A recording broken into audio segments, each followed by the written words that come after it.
Hello friends, आज के video में अपन स्टेट ओपन बोर्ड कक्षा 12वीं के हिंदी के पेपर के ऊपर डिस्कस करेंगे। दोस्तों, जैसे कि आपका जो पेपर है 30 सितंबर को स्टार्ट हो रहा है। 301 कोड नंबर हिंदी का है, कक्षा 12 के लिए पहला। जिस भी स्टूडेंट के हिंदी का सब्जेक्ट है तो आज उसको मैं डिटेल से बताऊंगा कि आपको किस तरह से क्वेश्चन सोल्व करने हैं।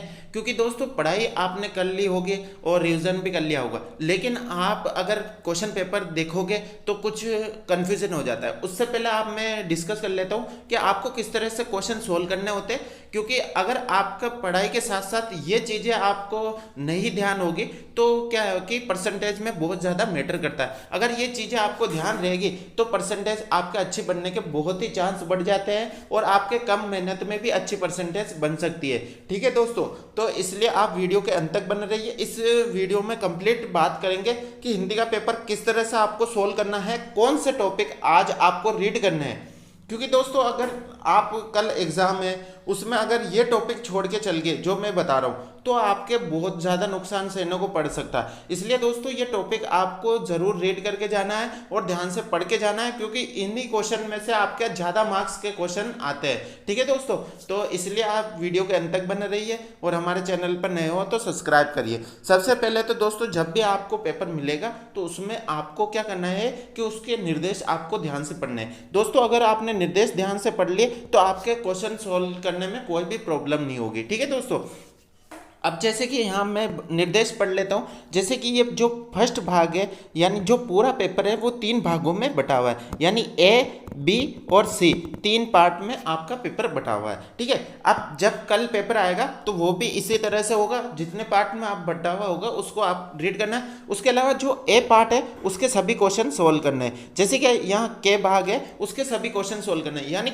ए भाग जो के भाग है उसमें जितने भी क्वेश्चन है, चाहे 10 क्वेश्चन हो, 5 क्वेश्चन हो या 20 क्वेश्चन हो, सभी आपको सोल्व करने हैं, अनिवार्य। ठीक है दोस्तों, इसके बाद बात कर लेते हैं कि खे और घे जो भाग है उसमें से केवल एक खंड आपको करना है, यानी बी और सी जो भाग है उसमें से आपको केवल एक ही भाग करना है। आप चाहते हो कि बी भाग करे तो बी भाग करो, आप चाहते हो तो सी भाग करे तो सी भाग कर सकते हो। ठीक है, इसमें बोल रखा है कि खे और घे बी और सी में से केवल एक ही खंड आपको करना है। ठीक है फ्रेंड्स, इसके अलावा बात कर लेते हैं तो जैसे कि कौन से टॉपिक आपके ज़्यादा देखने को मिलते हैं कि हिंदी में ये जो टॉपिक है आपको ध्यान से पढ़ के जाना है। इन्हीं क्वेश्चन में से आपको व्याख्या काव्यांश की, तो दोस्तों आपको जो पहला क्वेश्चन मिलेगा वो काव्यांश के सहप्रसंग व्याख्या का ही मिलेगा। तो आपके जितने भी चैप्टर में ये सहप्रसंग व्याख्या है काव्यांश की, तो इसको आपको ध्यान से पढ़ के जाना है। इनका जो आपको देखो पढ़ना किस तरह से है वो मैं बता देता हूँ। जैसे कि आपको काव्यांश सहप्रसंग व्याख्या किस तरह से करनी है,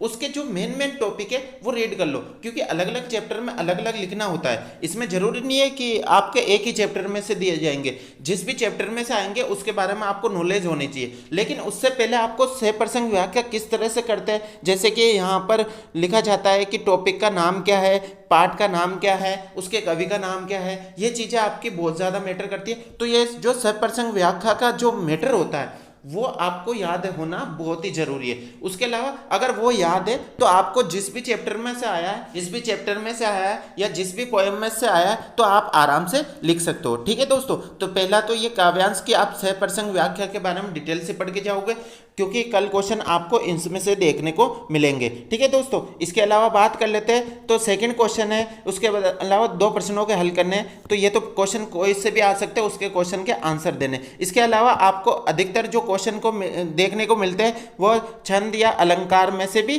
देखने को मिलते हैं, तो आपको इनको भी अच्छी तरह से रीड करना है। इसके अलावा आप देखोगे तो ये जो बहुत ही गद्यांश बहुत ही ज़्यादा इंपॉर्टेंट है, इसकी भी सहप्रसंग व्याख्या आपको करना आना चाहिए। इसका जो मैटर है किस तरह से सहप्रसंग व्याख्या करते हैं, यानी उसका आपको फॉर्मेट याद करके जाना है। इसके अलावा हर एक चैप्टर में से अलग अलग आपको उसके चैप्टर का नाम और उसके पोएट का नाम, कवि का नाम आपको याद होना चाहिए। तो सहप्रसंग व्याख्या और जो जो गद्यांश है और काव्यांश है उनमें इस तरह से आपको से प्रसंग व्याख्या का मैटर याद करके जाना है, क्योंकि ये जो क्वेश्चन है आपको देखने को मिलते हैं। ठीक है, इसके बाद बता देता हूँ कि दोस्तों अगर आपके जो क्वेश्चन आए हुए हैं और हर एक क्वेश्चन को सोल्व करना, आप कोई सा भी क्वेश्चन छोड़ के नहीं आए, चाहे आपको आ रहा है या नहीं आ रहा है, लेकिन क्वेश्चन सोल्व करना बहुत जरूरी है। क्योंकि दोस्तों अगर कहीं आपके जैसे कि मान लो कुछ क्वेश्चन गलत हो जाते हैं और आपके मार्क्स कम आ रहे हैं, तो आपके जो सॉल्यूशन करा हुआ होता है, अगर आप चैप्टर के अनुसार उसका आंसर लिख रहे हो, जिस चैप्टर में से क्वेश्चन आया उसके अनुसार आंसर लिख रहे हो, तो आपको कहीं ना कहीं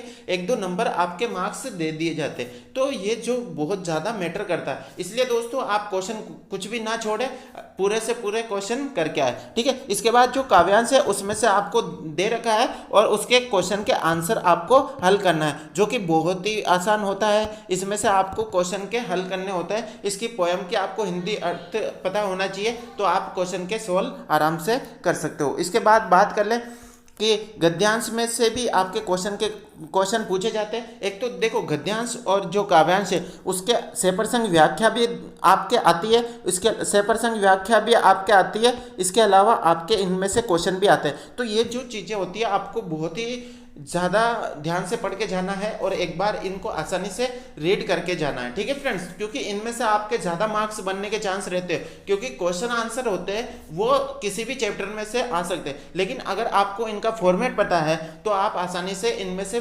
फुल मार्क्स ला सकते हो। ठीक है फ्रेंड्स, तो आप इस तरह से अगर सोल्व करोगे तो, और आपको मैंने बता ही दिया है कि सारे क्वेश्चन सोल्व करने हैं, जिससे क्या होगा कि आपके अच्छे मार्क्स बनने के चांस रहते हैं। इसके अलावा आपको पता ही है कि नीचे आपके एक निबंध भी आता है, जो कि इसमें से आप अच्छे मार्क्स ला सकते हो निबंध में से भी। इसके अलावा आपके जैसे कि गद्यांश का 1/3 इसका सारांश करना होता है, इसका शीर्षक का नाम, जैसे कि आपको ये जो टॉपिक है इसमें से आपको पूरा रीड करना है। इस रीड करने के बाद आपको ये ध्यान देना है कि ये टॉपिक किसके ऊपर कहा गया है, जो ये लाइनें हैं वो किस टॉपिक के ऊपर, उसको शीर्षक कहते हैं। तो इसमें से आप 4 में से 4 नंबर आसानी से ला सकते हो, क्योंकि ये बहुत ही आसान होता है। इसमें से इसी टॉपिक में से आपको इसका शीर्षक ढूंढना होता है। तो शीर्षक लिखने के बाद इसको 1/3 करना होता है। 1/3 का मतलब होता है जैसे कि ये 5 लाइनों में है तो आपको इसको शॉर्ट में लिखना है। शॉर्ट में लिखने का मतलब आपको 2 लाइनों में ही इसको समझाना है। जैसे कि 5 लाइनों में है तो आपको इसको 2 लाइनों में ही समझा के बताना है।